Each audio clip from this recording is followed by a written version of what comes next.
ចាជំរាបសួរបងប្អូនទីស្រឡាញ់ទាំងអស់គ្នាជាកិច្ចដំបូងខ្ញុំសូមរំលឹកគុណដល់គុណព្រះសម្មាសម្ពុទ្ធជាម្ចាស់គុណពុទ្ធពធព្រះសង្ឃជាទីពឹងទីរលឹកនៃកូនហើយនឹងធម៌ពលដ៏ពិសេសដែលគុំក្រងថែរក្សាកូនចា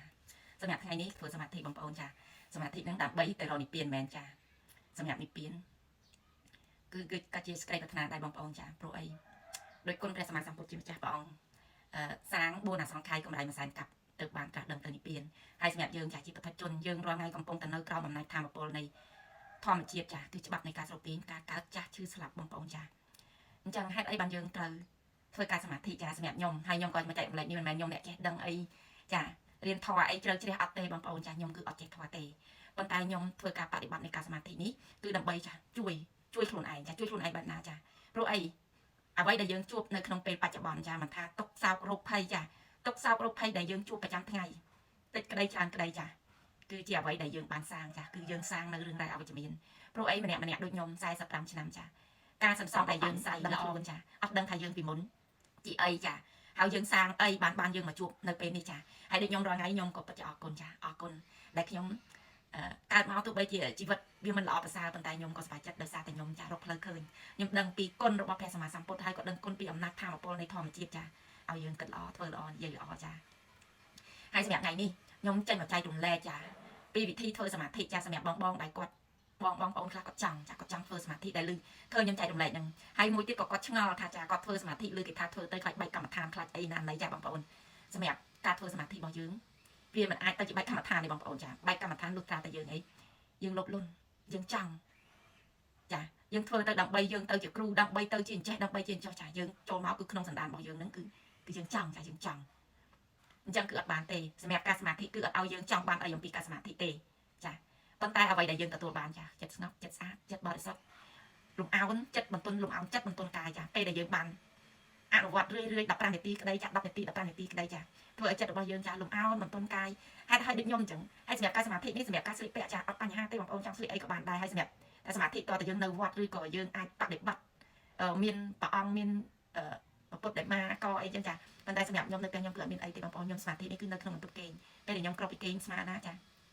គឺជាកិច្ចគឺខ្ញុំធ្វើ10នាទី20នាទីចាតាមកាលវេលាដែលខ្ញុំអាចធ្វើបានហើយពេលដែលខ្ញុំអនុវត្តជាប្រចាំរឿយទៅតែធ្វើឲ្យខ្ញុំមានផ្លូវចិត្តធូរស្រាលបងប្អូនចាគិតវិជ្ជមានច្រើនមានសេចក្តីសុខច្រើនចាអញ្ចឹងមកថាសម្រាប់ការធ្វើការអនុវត្តរបស់យើងហើយខ្ញុំប្រាប់បងប្អូនថាការសមាធិនេះល្អណាស់ប៉ុន្តែបងប្អូនបានបប្រតិបត្តិប្រៀបដូចជាសម្លដែលខ្ញុំប្រាប់ថាសម្លនេះឆ្ងាញ់ណាស់ប៉ុន្តែបងប្អូនបានភ្លក់បងប្អូនគាត់តែដឹងថាឆ្ងាញ់ប៉ុន្តែបងប្អូនអត់ដឹងរសជាតិទេរសកែធေါ်ក៏ដូចគ្នាចារសកែធေါ်ក៏ដូចគ្នាទៀមទាឲ្យយើងចាបប្រតិបត្តិគោរពអោនលំតូនទៅយើងទទួលបានផលចាហើយសម្រាប់ការសមាធិដូចខ្ញុំសម្រាប់ខ្ញុំចាដំបូងឡើយចាគឺយើងគោរពអោនលំតូនថ្វាយដួងចិត្តកាយវិញ្ញាណមួយនេះជូនដល់គុណព្រះសម្មាសម្ពុទ្ធជាម្ចាស់ដើម្បីឲ្យព្រះអង្គចាដែលព្រះអង្គបានដឹកនាំបង្ហាញផ្លូវឲ្យយើងចេះធ្វើការសមាធិដើម្បីទទួលបានចិត្តស្អាតចិត្តបរិសុទ្ធចិត្តស្រស់ថ្លាចិត្តមានពលឺមានក្តីសុខចាអានឹងសម្រាប់ការ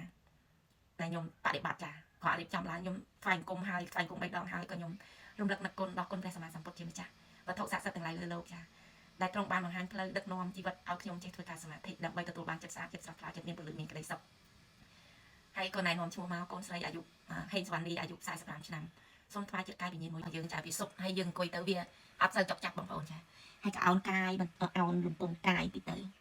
រាប់ហើយជា10 15នាទីអីហើយយើងយកដៃយើងចាដៃស្ដាំដាក់លើដៃឆ្វេងហើយក៏យើងចាសម្រួលបិទភ្នែក10 ទៅ 10នាទីហើយពេលដែលយើងចាអ្វីដែលយើងអាចធ្វើដែលយើងធ្វើចាវាមានការចុករួយសពុនចិត្តរបស់យើងចាគិតឆ្វេងឆ្វាតគិតទៅនេះម្ដងគិតទៅនោះម្ដងចាព្រោះអីចាចិត្តរបស់យើងគាត់មានទូនាទីគិតបើគាត់គិតគាត់ដឹងធ្វើអីទេចាហើយសំខាន់យើងអត់ដែរធ្វើចាយើងអត់ដែរធ្វើអញ្ចឹងវារត់រសេមរសាមចារមាស់នេះរមាស់នោះបងប្អូនចាប៉ុន្តែបងប្អូនកុំបោះបង់ព្យាយាមហើយជួនណាចាអមថាយើងសមាធិគេឲ្យតាមខ្យល់ដង្ហើមចេញក៏យើងដឹងចូលក៏ដឹងចាហើយសម្រាប់តាមខ្យល់ដង្ហើមហ្នឹងមិនមែនថាដង្ហើមយើងប្រឹងដកដើម្បីឲ្យដឹងថាចេញចូលអត់ទេចាដង្ហើមធម្មជាតិពួកអីដែលយើងអត់សមាធិក៏យើងដកដែរដង្ហើមប៉ុន្តែគ្រាន់តែយើងអត់ដែរដឹងតែពេលដែលយើងសមាធិគឺយើងមកសិក្សាឲ្យដឹងពីខ្យល់ដង្ហើមតាមដង្ហើមអាចចិត្តរបស់យើងវារត់ទៅទៀតចាទៅគិតចិត្តដល់ម៉ោងប្តីចេញពីធ្វើការកូនទៅសាលាអត់តបោកអាវអត់តជូតផ្ទះចាការគិតប៉ុន្តែពេលដែលយើងតាមតបដល់ការគិតយើងញញឹមហើយយើងលោមចិត្តថាថ្ងៃនេះខ្ញុំអនុញ្ញាតឲ្យអ្នកសមាធិសាងបុណ្យឲ្យខ្លួនឯងសូមចិត្តមួយនេះមកនៅចានឹងខ្យល់ដង្ហើមកុំឲ្យគិតច្រើនព្រោះអីសាងបុណ្យឲ្យខ្លួនឯងបានតែបន្តិចនឹងចិត្តវាទៅទៀតដែរប្រាប់ចិត្តទៀតចាប្រាប់រឿយមិនមែនថា ចិត្តចិត្តឯងត្រូវតែចប់ទឹកចាអត់អាចទេបងប្អូនចាលោមចិត្តព្រោះអីចិត្តនេះលើសស្វាចាគិត60000រឿងក្នុងមួយថ្ងៃ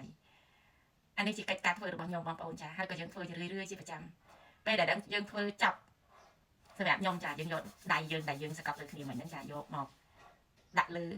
ក្បាលរបស់យើងចាហើយក៏អត់ទឹកកសលដល់ការធ្វើសមាធិរបស់យើងចាសូមឲ្យយើងទទួលបានចិត្តស្អាតចិត្តបរិសុទ្ធចិត្តសាផ្លាមានសុខភាពល្អមានពន្លឺបញ្ញាវាងវៃចាអ្វីដែលយើងប្រាថ្នាចង់បានជូនបនចំពោះខ្លួនឯងរួចបានយើងជូនបនចំពោះចាគុណមេដាបៃតាគុណគ្រូឧបជាយាចាគុណវត្ថុស័ក្តិសិទ្ធិហើយនឹងជូនបនទៅដល់មនុស្សជុំវិញខ្លួនសព្វសត្វអនន្តចក្រវាឡទាំងមូលសូមកុំឲ្យមានពីវិរិយសូមឲ្យមានតែសេចក្តីសុខចាសូមមកទទួលនៅបុណ្យកុសលដែលខ្ញុំបានបំពេញដែលខ្ញុំបានធ្វើនៅក្នុងថ្ងៃនេះហើយជាទម្លាប់របស់ខ្ញុំចាគឺយើងត្រូវមានលុយដើម្បីបូជាព្រះសាងបនឲ្យខ្លួនឯងបងប្អូនចា100ក្តី500ក្តី1000ក្តីចាបងប្អូនត្រូវតែមានប្រអប់មួយពេលដែលយើងសមាធិចប់លុយ100ក្តី200ក្តីហ្នឹងចាគឺយើងដាក់ទៅក្នុងប្រអប់ដើម្បីបូជាព្រះហើយលុយនេះគឺយើងទុកសម្រាប់ធ្វើបនចារកបាតក្តីចាធ្វើបនអីក៏ដោយឲ្យតែឈ្មោះថាធ្វើបនចាសម្រាប់លុយដែលយើងសន្សំជាប្រចាំរាល់ថ្ងៃហ្នឹងបងប្អូន